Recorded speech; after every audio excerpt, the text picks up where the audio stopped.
Olá pessoal, tudo bem? Sou o professor Gilvan Leite, da disciplina de Ciências, e hoje vamos abordar mais um assunto aí para os nossos alunos do nono ano, que vai falar sobre a química, né? Estudar química consiste em, de início, estudar a matéria. Sabemos que tudo que tem massa e ocupa lugar no espaço é matéria.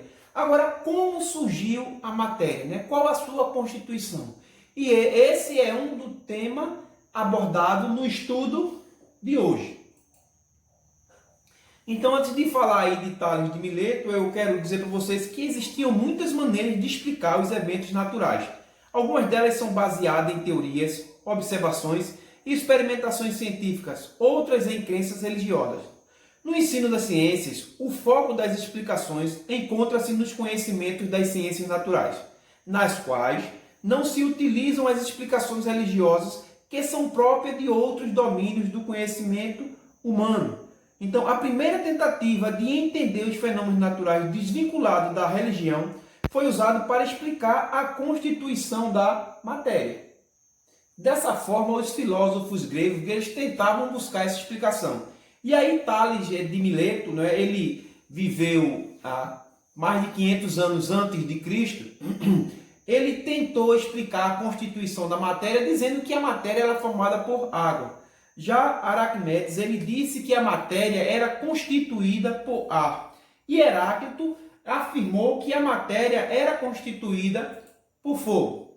Até que Empédocles ele observou o conhecimento e o estudo desses filósofos e tentou dar sua contribuição, dizendo assim que a matéria era constituída por mais de um elemento, né? Esse Empédocles era um filósofo da Grécia, viveu aí no século V a.C. e ele imaginou que toda a matéria era formada por uma mistura de 4 elementos, sendo ele o ar, a água, a terra e o fogo. Ao juntar esses 4 elementos em proporções diferentes, seria possível obter todos os outros tipos de matéria. Os elementos foram atribuídos símbolos, né, para facilitar a compreensão disso aí. Então, essa é a simbologia usada para esses 4 elementos que, ao ser juntos, ao se juntarem, eles davam a origem a qualquer outro tipo de matéria. E baseado nisso aí foi que surgiu os alquimistas, foi que surgiram os alquimistas, né? A ideia de que todos os materiais são constituídos por apenas 4 elementos levou diversas pessoas a tentar obter ouro a partir da combinação de outros metais. Essas pessoas ficaram conhecidas como os alquimistas.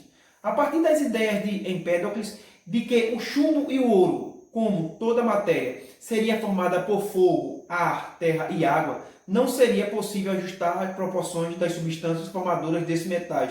De tal forma que o chumbo ele poderia se formar ou se transformar em ouro. Essa pergunta motivou o trabalho dos alquimistas entre os séculos I e o século V. Vários métodos pareceram guiar o trabalho desses alquimistas, resultando na crença de que um espírito universal poderia estar concentrado em uma peça particular de matéria, a famosa pedra filosofal. Então, a pedra filosofal nada mais era do que um objeto ou substância lendária com poderes incríveis, capaz de transformar qualquer metal em ouro. Um dos objetos da alquimia era a criação dessa pedra filosofal. Segundo as lendas, a pedra filosofal também poderia ser usada para criar o elixir da vida, que tinha a propriedade de prolongar a vida da pessoa que o bebesse. Embora muitos filósofos acreditassem nessa constituição da matéria vindo desses 4 elementos básicos, né? O ar, a água, a terra e o fogo, nem todos os filósofos gregos da antiguidade tinham a mesma percepção ou explicação para a natureza da matéria. Então, por volta de 400 a.C., os filósofos Leucipo e Demócrito elaboraram a filosofia atômica, né?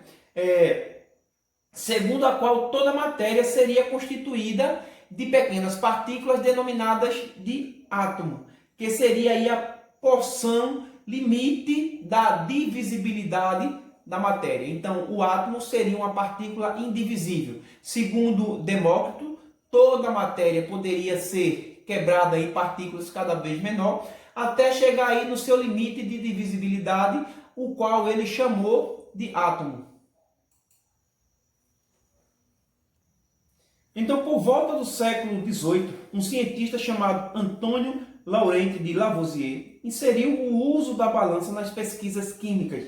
Suas pesquisas envolvendo cuidadosas pesagens levaram-no a descobrir e justificar fatos que outros cientistas não tinham conseguido por submeterem o uso criterioso da balança. Quer dizer, eles ainda não tinham descoberto determinadas coisas porque os experimentos, os trabalhos que eram feitos em laboratório, eles eram feitos sem uma medida matemática de precisão, né? Sem contar que durante muito tempo se acreditavam aí nessas teorias que foram criadas por esses filósofos gregos, né? Antes de Cristo, e foi perdurando até alguns séculos após Cristo. E por volta desse século XVIII, Lavoisier ele fez um experimento, ele fez um trabalho, e a partir desse trabalho, os pesquisadores começaram a perceber que os fenômenos químicos apresentavam certas regularidades, a quais foi dado um tratamento matemático e que permitiu sua explicação na forma de leis. Essas leis, chamadas de Lei das Combinações Químicas, permitiram a elaboração de cálculos relacionados às quantidades de reagentes e de produtos participantes de uma reação química. Então, essas leis permitiram cálculos matemáticos entre os reagentes e sim também entre os produtos. Genericamente, essas leis que relacionavam massas são denominadas leis ponderais, sendo a lei da conservação da massa de Lavoisier uma das primeiras dessa lei. Então, Lavoisier pregou a lei da conservação da massa. Ele dizia que a massa presente nos reagentes tinha que ser igual à massa presente nos produtos, né? Essa lei foi proposta aí por volta de 1775 e é popularmente conhecida pelo enunciado da seguinte maneira: na natureza, nada se cria, nada se perde e tudo se transforma. Isso significa que em uma reação química, a matéria não pode ser criada e nem destruída. Essa lei da conservação das massas foi proposta por Lavoisier após a realização em 1773 de um experimento que colocou-se uma quantidade de metal mercúrio e após fechá-lo hermeticamente determinou a massa do sistema. Então, para que esse experimento desse esse resultado positivo, era necessário ele ser feito hermeticamente em um sistema fechado, né? Porque a gente sabe que, dependendo do tipo da reação, muitas partículas, muita massa, ela pode se dispersar em forma de vapor. E aqui eu tenho esse exemplo aqui de Lavoisier mostrando que um átomo de carbono mais 2 átomos de oxigênio, consequentemente a massa do carbono é 3 gramas e a massa de um oxigênio é 4, dando um total de 8, vai somar aí como massa de reagentes 11 gramas. Após a reação química, essas duas substâncias aqui, o elemento químico carbono e os oxigênios, eles vão se unir, formando aqui uma molécula de dióxido de carbono. O número total de átomos aqui é 1 átomo de carbono e 2 átomos de oxigênio, tendo como resultado total da sua massa 11 gramas. Então veja que a quantidade de massa nos reagentes ela foi igual à quantidade de massa nos produtos após a reação, mesmo mudando o tipo da composição química. Antes eu tinha carbono e tinha, quer dizer, 2 átomos de oxigênio que formam o gás oxigênio, e após a reação, o que é que eu tive agora? Eu tive o dióxido de carbono. Independentemente dessa mudança química, da composição aqui dessa substância, a quantidade da massa antes e após a reação, elas eram a mesma. Então, por volta aí de 1799, Joseph Louis Pasteur, ele, por meio de uma análise de substâncias puras, determinou que a composição em massa dessas substâncias era constante, independentemente de seu processo de obtenção.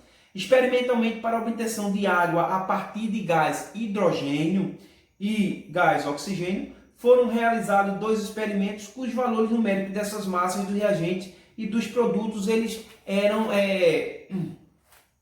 em proporções definidas, não é? Aqui temos o oposto do experimento que foi feito por Proust. Proust pegou gás hidrogênio e gás oxigênio, fez com que ele reagissem formando água. Aqui eu tenho já duas moléculas de água que vai reagir e vai haver aí a dissociação formando duas moléculas de gás hidrogênio e uma molécula de gás oxigênio. Se formos observar a quantidade de átomos aqui, ó, eu tenho um átomo de oxigênio, dois átomos de oxigênio e vou ter 4 átomos de hidrogênio. Após a reação, eu continuo tendo os 4 átomos de hidrogênio e continuo tendo os 2 átomos de oxigênio. Aqui nesse segundo exemplo, em vez de 2 moléculas de água, então 2 moléculas de água, elas iriam reagir formando 2 moléculas de gás hidrogênio e uma de oxigênio. Eu vou ter aqui 4 moléculas de água. Então, se a proporção é múltipla, se eu tinha 2 para 4 e para 1, eu vou ter agora 4 para 4 para 2. Então, em 4 moléculas de água, eu vou ter como produto aí 1, 2, 3, 4 moléculas de gás hidrogênio e 2 moléculas de gás oxigênio.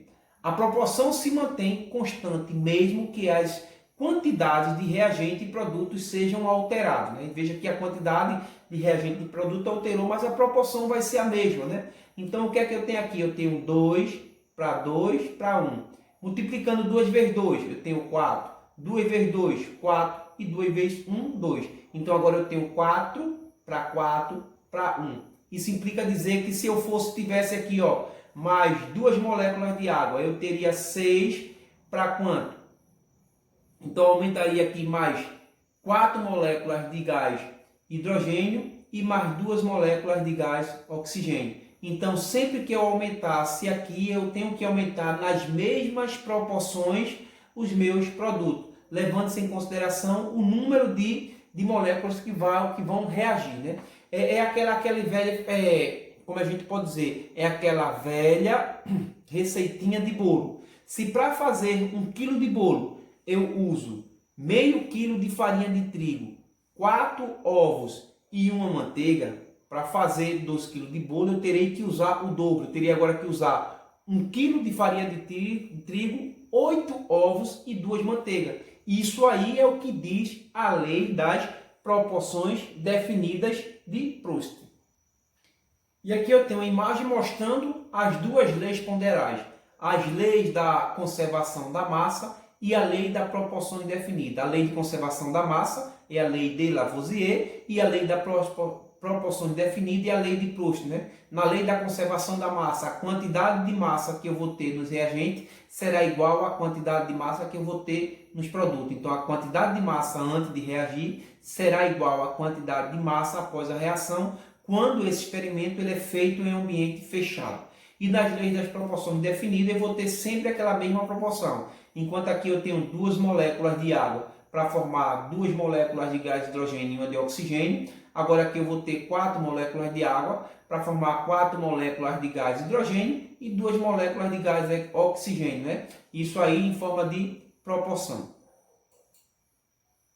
E aí vamos falar um pouquinho sobre esse cientista chamado de Dalton, né? A ideia do filósofo Demócrito de que toda matéria deveria ser constituída por partículas pequenas e indivisíveis foi retomada pelo cientista inglês John Dalton, que viveu aí entre 1766 a 1844. Em 1808 ele elaborou uma teoria para explicar a constituição da matéria. Para Dalton, a matéria seria constituída por pequenas partículas esféricas, maciças e indivisíveis, né?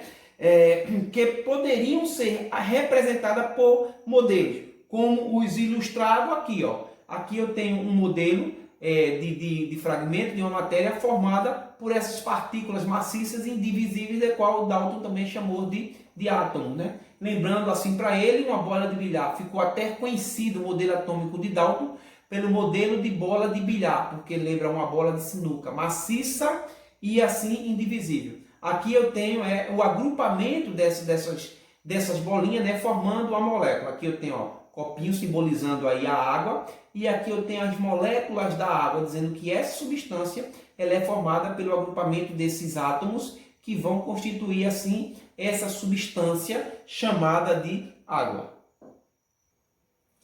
Aqui eu tenho a imagem de outra substância, né? Aqui eu tenho o açúcar e vejam que o açúcar é formado por uma aglomeração de átomos, né? A molécula de carboidrato ela é mais complexa, né? A molécula de açúcar é mais complexa do que a molécula de água, mas também vai ter aqui átomos de carbono, átomos de hidrogênio e átomos de oxigênio se rearranjando para formar outro tipo de substância, que no caso aqui representa o açúcar, que é os carboidratos.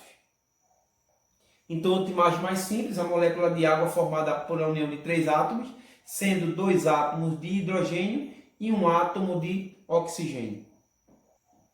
E aí, por fim, quando a gente fala em moléculas, a gente fala em substâncias. As moléculas elas vão se unir para formar substâncias. Existem aquelas substâncias que são consideradas puras e também existe mistura. Então, a matéria ela vai ser definida por substâncias que são consideradas puras ou por mistura, que é o conjunto de 2 ou mais substâncias. As substâncias elas podem se apresentar de forma simples e também podem se apresentar de forma compostas. Já as misturas elas podem se apresentar de forma homogênea e podem se apresentar de forma heterogênea. Então vou mostrar agora a vocês outra imagem que vai exemplificar ou explicar melhor a diferença entre as substâncias simples e as substâncias compostas. Então aqui eu tenho a imagem mostrando, né, substâncias puras. E aqui eu tenho o jogo, água pura da terra. Nossa água é completamente pura, para que você e sua família possam beber saúde, extraída da fonte termal natural. Por desconhecer alguns conceitos químicos ou por uma questão de marketing, o fabricante desta água mineral cometeu um grave erro ao anunciar que ela é pura. A maioria das pessoas costumam pensar que impureza como sinônimo de qualidade, significando que um produto é bom para ser consumido. No caso da água, no entanto, a pureza é uma desvantagem. Por quê? Porque a água que consumimos não é, felizmente, quimicamente pura, pois contém vários sais minerais. E esses sais minerais, óbvio, eles vão ajudar o nosso metabolismo. A água pura é formada apenas de moléculas de água, no caso só H2O, e não contém sais minerais dissolvidos, consequentemente ela não serviria para reidratar a pessoa humana. Né? Os sais, como o cloro contido na água, eles são úteis para o organismo e fornecendo assim compostos adicionais necessários para o corpo. A água que serve para o consumo, ela não deve ser pura, mas ela deve ser potável, que é uma água livre de micro-organismos, uma água apropriada para ser consumida. Conceituando, para ser considerado pura, uma substância química deve apresentar apenas um tipo de molécula em sua composição. Caso existam 2 ou mais tipos, ela passa a ser classificada como uma mistura. Vamos ver essa imagem aqui. Eu tenho 2 recipientes contendo líquido. No líquido vermelho, eu tenho aqui apenas moléculas de um só tipo. Se é um tipo só de molécula dentro desse recipiente formando esse líquido, essa substância ela é pura. Já aqui no recipiente que contém líquido azul, eu tenho 2 tipos de moléculas diferentes, indicando que essa substância ela não é pura, ela é uma mistura. Mistura de quê? De substâncias formadas por moléculas diferentes. Essa imagem aqui mostra uma substância pura, simples. E essa outra imagem aqui mostra uma substância pura, composta. Professor, qual a diferença entre uma substância pura, simples e uma composta? A diferença é nos átomos que estão montando aí a sua molécula. Aqui eu tenho a molécula de gás ozônio, né? Só molécula de gás ozônio. Isso aqui indica a substância pura. Essas moléculas elas são formadas só por um tipo de átomo. Qual é o átomo?